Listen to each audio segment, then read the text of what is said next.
नमस्कार, स्वागत है आप सभी का। आपके साथ मैं हूं अपर्णा मौजम। सबसे पहले बात करते हैं भगवान केदारनाथ की। केदार धाम के कपाट आज सुबह 6:10 पर पूरे विधि विधान के साथ खोले गए। अगले 6 महीने तक बाबा केदार की पूजा अर्चना धाम में ही होगी। केदारनाथ धाम के कपाट खोलने के समय पूजा में सिर्फ पुजारी समेत 16 लोग ही मौजूद रहे। इसके साथ ही सोशल डिस्टेंसिंग का भी ध्यान रखा गया। तस्वीरें आप देख लीजिए, घर बैठे आप टीवी स्क्रीन पर ही बाबा के दर्शन कर सकते हैं। हर साल इस मौके पर यहाँ भक्तों का जमावड़ा रहता था। देश नहीं बल्कि विदेश से श्रद्धालु आज के दिन बाबा के विशेष दर्शन करने के लिए यहाँ पहुंचते थे। लेकिन इस बार तस्वीर थोड़ी सी अलग है। लेकिन बाबा के दर्शन तो बाबा के दर्शन ही, दर्शन मात्र से ही आपके दुख, आपके संकट दूर हो जाते हैं। और ऐसे में आप देख सकते हैं केदार धाम का ये पावन दृश्य, किस तरह मंदिर को सजाया गया, वो भी आप इन तस्वीरों में देख पा रहे हैं। आज सिर्फ 16 लोग ही यहाँ पर मौजूद रहे, जिस वक्त पूरे विधि विधान के साथ शुभ मुहूर्त पर कपाट खोले गए। 10 क्विंटल फूलों से यहाँ मंदिर को सजाया गया था। मंदिर की सजावट का अहम हिस्सा होते हैं तमाम श्रद्धालु हर साल। इस बार थोड़ी सी तस्वीर अलग, लेकिन लॉकडाउन है और लॉकडाउन के पालन के चलते सिर्फ जो बहुत जरूरी सदस्य थे सिर्फ वही आज यहाँ इस मौके पर मौजूद रहे। और अब 6 महीने बाबा यहीं पर ही विराजेंगे।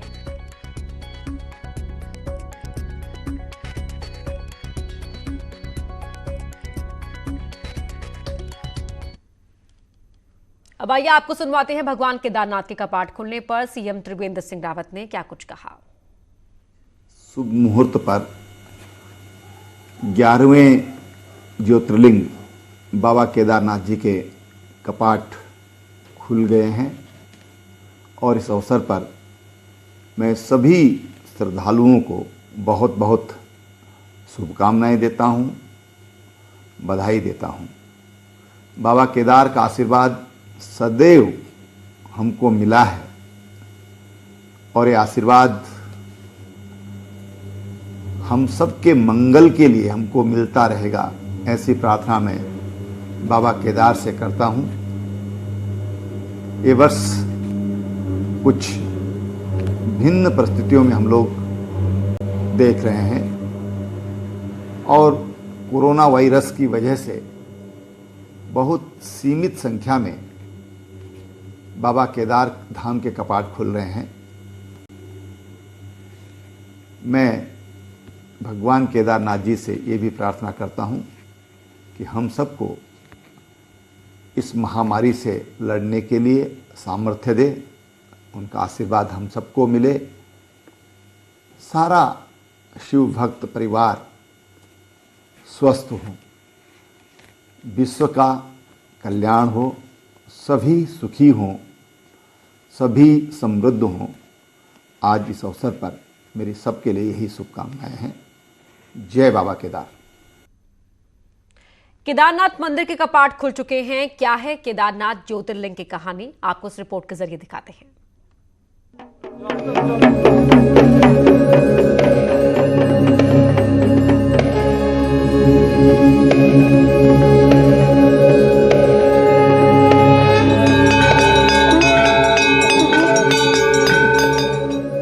केदारनाथ उत्तराखंड के रुद्रप्रयाग जिले में स्थित भगवान शिव का प्रसिद्ध मंदिर।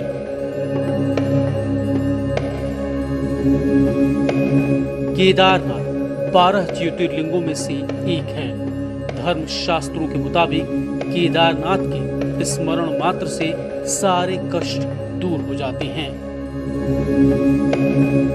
कहा जाता है भक्तों के दुख दर्द को केदारनाथ बाबा चुटकियों में दूर करते हैं। इस ज्योतिर्लिंग की स्थापना को लेकर कई कहानियां हैं। कहा जाता है हिमालय के केदार शिंग पर महातपस्वी नर और नारायण ऋषि तपस्या करते थे। उनकी आराधना से प्रसन्न होकर भगवान शंकर प्रकट हुए और उनके कहने पर इस इलाके में ज्योतिर्लिंग के रूप में सदा वास करने का वर दिया। वहीं दूसरी कहानी पांडवों से जुड़ी है। महाभारत के युद्ध में विजयी होने पर पांडव भाइयों की हत्या के पाप से मुक्ति पाना चाहते थे। इसके लिए वो भगवान शंकर का आशीर्वाद पाना चाहते थे। पांडव भगवान शंकर को खोजते खोजते हिमालय तक आ पहुँचे। काफी मशक्कत के बाद भगवान शंकर ने पांडवों को आशीर्वाद देकर पापों से मुक्ति दिलाई। Bureau report, news 18।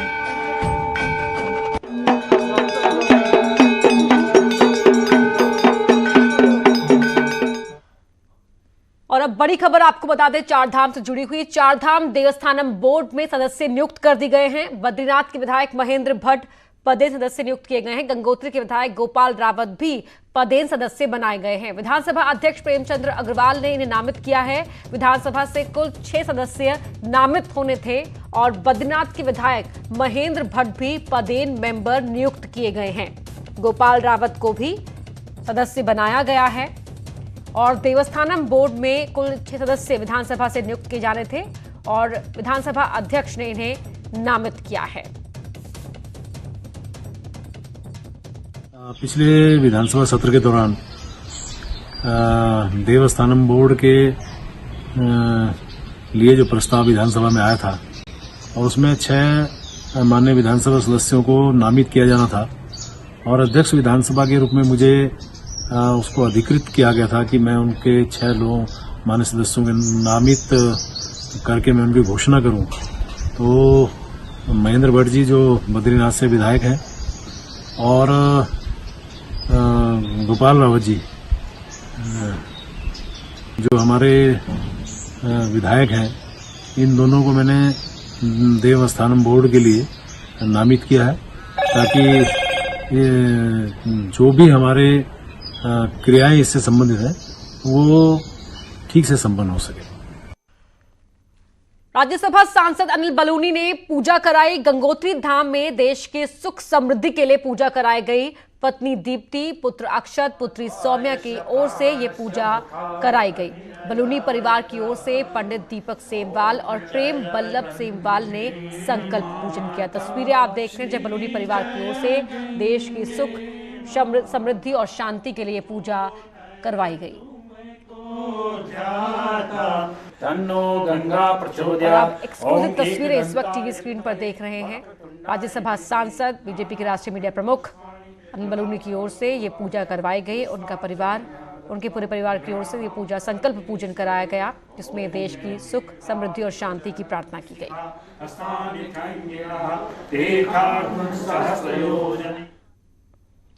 लॉकडाउन 2.0 की मियाद 3 मई को खत्म हो रही है। ऐसे में सरकार भी लगातार एक्शन मोड में है। त्रिवेंद्र कैबिनेट की बैठक सीएम आवास पर अभी हो रही है। बैठक में मदन कौशिक, सतपाल महाराज, हरक सिंह रावत, यशपाल आर्य, सुबोध उनियाल, अरविंद पांडे, धन सिंह रावत मौजूद हैं। वहीं मुख्य सचिव उत्पल कुमार सिंह भी मौजूद हैं। बताया जा रहा है कि बैठक में लॉकडाउन, राज्य की आर्थिक स्थिति और आर्थिक गतिविधियां खोलने को लेकर चर्चा की जा सकती है। वहीं इस दौरान प्रवासी उत्तराखंडियों को लेकर भी सरकार योजना को लेकर चर्चा कर सकती है। सुनील नप्रभात हमारे सहयोगी देहरादून से लाइव जुड़ रहे हैं। सुनील, क्या कुछ जानकारी बैठक को लेकर, क्या अपडेट?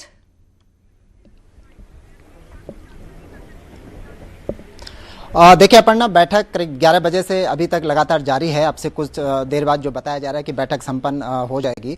इस बैठक का जो प्रमुख विषय अभी तक जो निकलकर सामने आया है कि एक तो 3 मई को लॉकडाउन 2 का फेज समाप्त हो रहा है। 3 मई के बाद आगे का क्या रोड मैप होगा, इसको लेकर मंत्रिमंडल की बैठक में विचार विमर्श हुआ। इसके साथ ही राज्य की जो आर्थिक गतिविधियां हैं वो किस तरह से आगे संचालित किया जाए, किस तरह से राज्य को जो आर्थिक नुकसान अभी तक उठाना पड़ा है उसको आगे पटरी पर कैसे लाया जाए, इस पर विचार विमर्श होगा। और एक जो बड़ा मुद्दा जिस पर लगातार विपक्ष भी हमलावर है कि जो प्रवासी उत्तराखंडी हैं, विपक्ष का लगातार ये दबाव बनाता आया है कि बड़े पैमाने पर लोग दूसरे शहरों में फंसे हैं, उनको उत्तराखंड सरकार वापस लाए, अपने घरों तक पहुंचाए। तो इसको लेकर भी आज इस बैठक में विचार विमर्श चल रहा है कि आखिर वो क्या तरीके होंगे कि इनको सकुशल इनकी वापसी हो और कोरोना जैसी जो महामारी है उसकी आशंका भी इस दौरान कम से कम रहे और लॉकडाउन का भी उल्लंघन न हो। तो ये तमाम मामले हैं जिनको लेकर आज विचार विमर्श होगा। खासकर ऋषिकेश एम्स में जो पिछले 4 दिनों में 4 मामले सामने आए, उसके बाद जो हड़कंप की स्थिति है उसको लेकर सरकार चिंतित है। उस पर भी आज विचार विमर्श होगा कि राज्य में किस तरह से आगे कोरोना का जो संक्रमण है उसको मिनिमाइज किया जा सके। बिल्कुल, कोरोना से तो लड़ना है ही सुनील नप्रभात। इसके अलावा भी अगर हम बात करें कि कोरोना के चलते प्रदेश की अर्थव्यवस्था एक तरह से ठप ही पड़ी है, क्योंकि उत्तराखंड सब जानते हैं कि टूरिज्म पर इसकी जो अर्थव्यवस्था है काफी हद तक निर्भर है, लेकिन पर्यटन कारोबार पूरी तरह ठप है। कई समस्याएं और सामने खड़ी हैं कोरोना की वजह से ही। तो आर्थिक तौर पर किस तरह प्रदेश को वापस पटरी पर लाया जाएगा, उसको लेकर भी यहां चर्चा की बात कही जा रही है। उसको लेकर क्या पॉइंट्स हो सकते हैं? देखिए अपना उत्तराखंड में जो चार धाम हैं, गंगोत्री, यमुनोत्री, बद्रीनाथ और केदारनाथ, इससे हजारों लोग प्रत्यक्ष और अप्रत्यक्ष तौर पर रोजगार से जुड़े हुए हैं। इसके अलावा राज्य की आर्थिकी का भी एक महत्वपूर्ण जरिया है जो ये पर्यटन गतिविधियां हैं, तीर्थाटन गतिविधियां हैं। लेकिन कोरोना के कारण लॉकडाउन के चलते पिछले लंबे समय से यहाँ पर टूरिज्म तो पूरी तरह से ठप पड़ा है। आपने देखा कि इस दौरान जो गंगोत्री, यमुनोत्री और केदारनाथ के कपाट खुले, जो चारधाम यात्रा का आगाज हुआ, वो पहली बार इतिहास में ऐसा हुआ जब श्रद्धालु नहीं पहुंचे। तो इससे हजारों हजार लोग सीधे तौर पर उनकी आर्थिकी प्रभावित हुई है। सरकार की सब पर नजर है, सरकार इसका आंकलन कर रही है। मुख्यमंत्री ने खुद इसमें एक विशेषज्ञ समिति का गठन किया है कि जो आर्थिकी का आंकलन करेगी। इसके अलावा एक कैबिनेट की उप समिति भी इस सिलसिले में गठित है और लगातार सरकार इस दिशा में काम करती हुई नजर आ रही है। हमने देखा कि जो छोटे मोटे उद्योग हैं उनको लॉकडाउन फेज 2 में कुछ समय सीमा के अंतर्गत खोल दिया गया था। इसके अलावा एग्रीकल्चर और जो बागवानी का जो सेक्टर है उसमें भी लोगों को छूट दी गई थी कि किसी तरह जो राज्य की आर्थिकी पर जो इसका बुरा प्रभाव पड़ा उसको धीरे धीरे पटरी पर लाया जाए। तो आज इस पर गंभीर विचार मंथन होगा कि लॉकडाउन फेज 3 अगर शुरू होता है तो उसमें क्या क्या चीजों में रियायत दी जा सके। जी बहुत शुक्रिया आपका जानकारी के लिए। वहीं ऋषिकेश एम्स में नर्सिंग स्टाफ समेत कोरोना पॉजिटिव के आए 4 मामलों ने सरकार की चिंता को और बढ़ा दिया है। अब तक एम्स के करीब 150 से ज्यादा स्टाफ को क्वारंटीन किया गया है। बता दें कि एम्स में पहला मामला 26 अप्रैल को सामने आया था। एम्स के यूरोलॉजी डिपार्टमेंट में काम करने वाले नर्सिंग ऑफिसर भी संक्रमित पाए गए। इसके बाद मंगलवार को एक स्टाफ नर्स समेत 3 केस और कोरोना पॉजिटिव पाए गए। क्षेत्रीय विधायक एवं विधानसभा अध्यक्ष प्रेमचंद अग्रवाल ने इसे गंभीर मामला बताते हुए एम्स के हालात पर चिंता जाहिर की और इसे लेकर वो आज शाम सीएम से भी मुलाकात करने वाले हैं।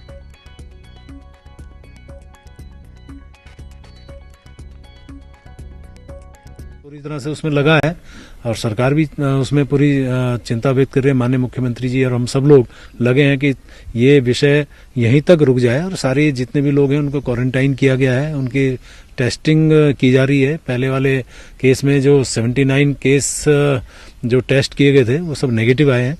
मैं कह सकता हूँ इनका सारा कुछ 1-2 दिन में बहुत स्पष्ट हो जाएगा और मैं आज माननीय मुख्यमंत्री से भी इसमें मिलने वाला हूँ, चर्चा करने वाला हूँ। वहीं ऋषिकेश एम्स के स्टाफ नर्स के पॉजिटिव मिलने के बाद शिवा एन्क्लेव को 3 गलियों को सील कर दिया गया है। वहीं नर्स के संपर्क में आए 7 लोगों की कोविड-19 जांच के लिए भेजा गया है। ऋषिकेश में 4 मामले आने के बाद अब लोगों में भी डर का माहौल देखने को मिल रहा है।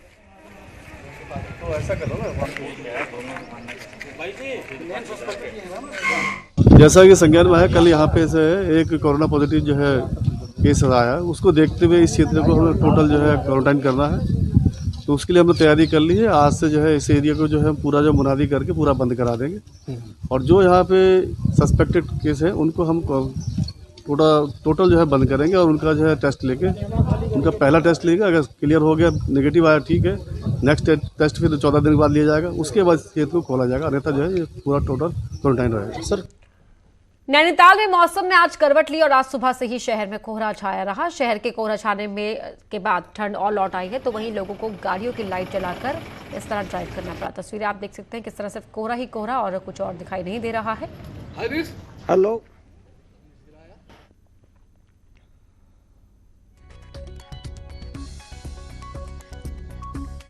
अप्रैल का महीना चल रहा है लेकिन नैनीताल से ठंड जाने का नाम नहीं ले रही है और ये देख सकते हैं कि आज सुबह से ही नैनीताल का मौसम खराब है।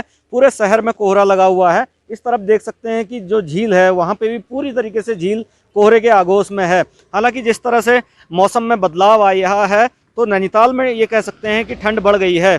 कोहरे की वजह से जो विजिबिलिटी है वो बिल्कुल शून्य हो गई है और आगे तक जो दूरी तक जो वाहन आ रहे हैं उनमें कुछ भी नहीं दिखाई दे रहा है। हालांकि जिस तरह से मौसम बदला है उसके बाद शहर का तापमान गिरा है और शहर में ठंड लौट आई है। वीरेंद्र बिष्ट, न्यूज़ 18, नैनीताल। उत्तराखंड में पिछले 2 दिनों में बारिश और ओले गिरने से लाखों किसानों पर मौसम की मार पड़ी है। पहाड़ से लेकर मैदान तक बारिश और ओले गिरने से कृषि और बागवानी को काफी नुकसान पहुंचा है। इन दिनों गेहूं की फसल की कटाई का काम चल रहा है, तो वहीं पर्वतीय जिलों में सेब, नाशपाती, खुमानी, आड़ू के पेड़ों पर फलों के फूल आए हैं। लेकिन बारिश और ओलावृष्टि से ही किसानों की फसल बर्बाद हुई है। ऐसे में लॉकडाउन की वजह से फसलों की कटाई के लिए मजदूर नहीं मिल रहे थे और ऊपर से मौसम की बेरुखी फसलों पर कहर बनकर टूटी है। किसानों का कहना है कि इस बारिश की वजह से काफी नुकसान हुआ है और फसल बारिश की वजह से खराब होने की स्थिति में आ गई है। काफी नुकसान हो गया है, गेहूं भीग गए सारे। अभी हमने 6 बीघा काट रखे हैं गेहूं, उसमें से 4 ही बीघा बना रखा है, बाकी तो सब भीग गया बारिश से। सुबह भी काटे थे, फिर सुबह सारे इकट्ठे करे हमने, सब जनों ने मिल के काटते हैं, फिर इकट्ठा करते हैं, फिर बनाते हैं, लेकिन बारिश ने भीग गया। प्रदेश की कृषि मंत्री सुबोध उनियाल ने कहा है कि बारिश और ओलावृष्टि से प्रदेश के पर्वतीय क्षेत्रों में सबसे ज्यादा बागवानी की फसलों को खासा नुकसान हुआ है। सुबोध उनियाल के मुताबिक सभी जिलों से नुकसान का आकलन कर रिपोर्ट मांगी गई है। क्योंकि आप देखिए कि गेहूं की पौध की जहाँ तक बात है, गेहूं करीबन 80% से ज्यादा गेहूं की कटान हो चुका था।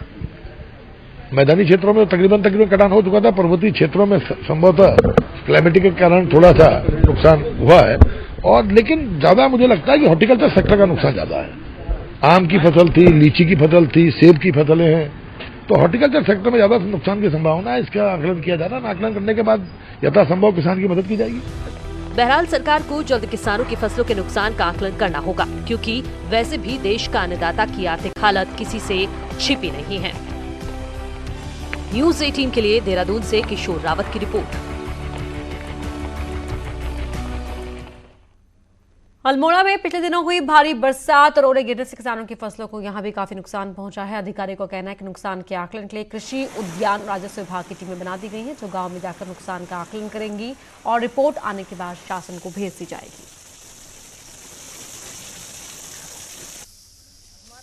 हमारी ओलावृष्टि और अतिवृष्टि हुई है, उसमें प्राथमिक आकलन में तो ऐसा प्रतीत होता है कि लगभग 5 से 10% का नुकसान है।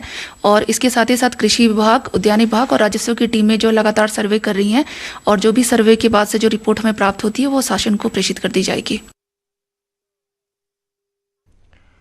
उत्तरकाशी में लॉकडाउन के बीच राज्य सरकार के आदेश पर ऑल वेदर सड़क निर्माण और मनरेगा के कार्यों के लिए अनुमति दी गई है। साथ ही जिला प्रशासन ने श्रमिकों के लिए कार्य करते समय केंद्र सरकार द्वारा बनाई गई गाइडलाइन का पालन करने के निर्देश भी दिए हैं। काम करने वाली साइट्स पर सोशल डिस्टेंसिंग, मास्क और सैनिटाइजर का इंतजाम करने के निर्देश दिए गए हैं। तो सारे जितने भी ऑल वेदर रोड और नरेगा काम हो रहे हैं वो उसी गाइडलाइन के तहत हो रहे हैं, और इसमें स्ट्रिक्ट निर्देश हैं उनकी तरफ से कि इसमें सोशल डिस्टेंसिंग, मास्क, सैनिटाइज़र और कोरोना के रोकथाम संबंधी जितने भी उपाय हैं उनको अपनाते हुए और 50% कार्य क्षमता के साथ इन कार्यों को संपादन करने के लिए अनुमति दी गई है। तो सिर्फ वही काम हो रहे हैं जो उस दिशा निर्देश में दिए गए हैं। लॉकडाउन के कारण पूरे प्रदेश में शराब बंदी है। ऐसे में शराब के अवैध कारोबारी सक्रिय हैं। हल्द्वानी में आबकारी टीम ने टाडा जंगल के पीपल पोखरा में छापेमारी की, जहां से 150 लीटर कच्ची शराब और 700 लीटर लहन भी बरामद हुआ। ये शराब जंगल के अंदर भट्टियों में बनाई जा रही थी। हालांकि शराब माफिया आबकारी टीम के आने की भनक लगते ही मौके से फरार हो गए।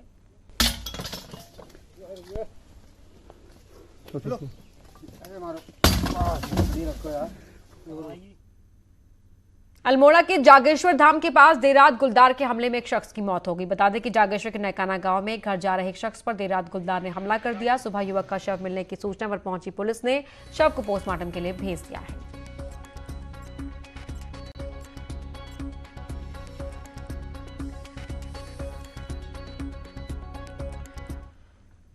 कोटद्वार के पदमपुर इलाके में 2.5 साल के एक मासूम की पानी में डूबने से मौत हो गई। बताया जा रहा है कि घर के आंगन में बने पानी की टंकी का ढक्कन टूटा हुआ था। दौरान बच्चा खेलते हुए पानी की टंकी में जा गिरा, जिससे उसकी मौत हो गई।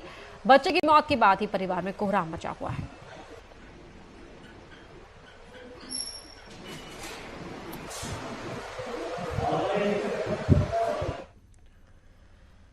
झबरेड़ा थाना क्षेत्र के खजूरी में 12 अप्रैल को पेट्रोल पंप के सेल्समैन से 55,000 की लूट का पुलिस ने खुलासा कर दिया। पुलिस ने लूट में शामिल 2 आरोपियों को गिरफ्तार किया है, जबकि एक आरोपी फरार बताया जा रहा है। पुलिस ने आरोपी से लगभग 20,000 रुपए, तमंचा और एक बाइक भी बरामद की है। लॉकडाउन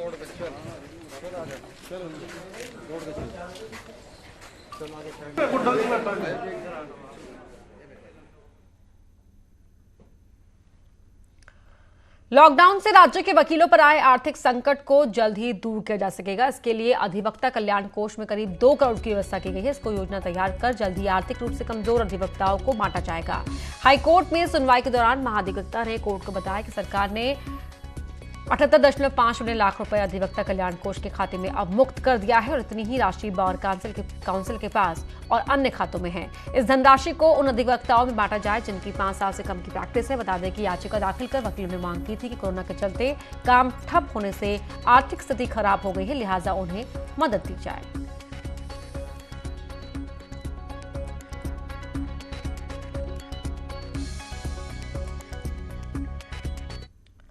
बड़ी खबर आपको बता दें, उत्तराखंड कैबिनेट की बैठक खत्म हो चुकी है। बैठक में 8 बिंदुओं पर मोहर लगी है। उत्तराखंड सेवाधीनस्थ चयन आयोग के द्वारा परीक्षा ऑनलाइन कराने के लिए फाइनेंशियल बिड खोलने पर मोहर लगी है।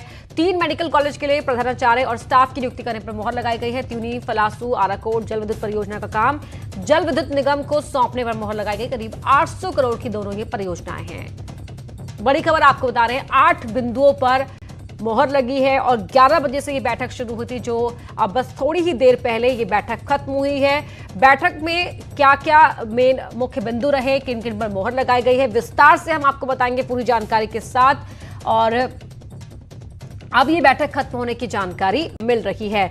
आर्थिक नजरिए से किस तरह प्रदेश को वापस पटरी में लाया जाए, प्रवासियों को किस तरह वापस लिया जाए, इसके अलावा और कौन कौन सी ऐसी बातें रही जो मुख्य तौर पर इस बैठक में जिन पर चर्चा हुई है, मोहर लगाई गई है, तमाम फैसले हम आपको डिटेल, हर तरह की डिटेल यहां पर बताएंगे। और बैठक में 8 बिंदुओं पर मोहर लगी है, ये अभी फिलहाल जानकारी मिल रही है, जिनमें से एक जो फैसला रहा वो मेडिकल कॉलेज में स्टाफ की नियुक्ति को लेकर रहा। जल विद्युत निगम को परियोजना सौंपे जाने पर भी मोहर लगाई गई है। तो बड़ी खबर आपको बता रहे हैं इस वक्त की, उत्तराखंड कैबिनेट की जो बैठक चल रही थी वो अब खत्म हो चुकी है। मेडिकल कॉलेज में स्टाफ के अपॉइंटमेंट को लेकर भी मोहर लगाई गई।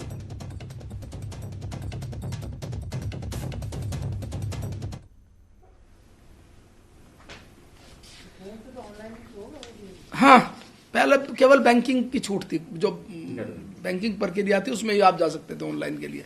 अब बैंक आप अपने घर बैठे हुए भी काम कर सकते हैं। तो जाएंगे तो बैंक के माध्यम से ही नहीं, लेकिन घर बैठ के जाएंगे ना, पहले वहीं जाना पड़ रहा था आपको। हाँ, ठीक है। यस, ई पे, गूगल पे, या वो जो आजकल 10 चीज चल रही है, कोई से हो सकता है, पेटीएम है, ये है, किसी से भी कर सकते हैं। ये छूट दे दी उन्होंने, यही मांगा था, सबको प्रमोट हो गया। अभी जो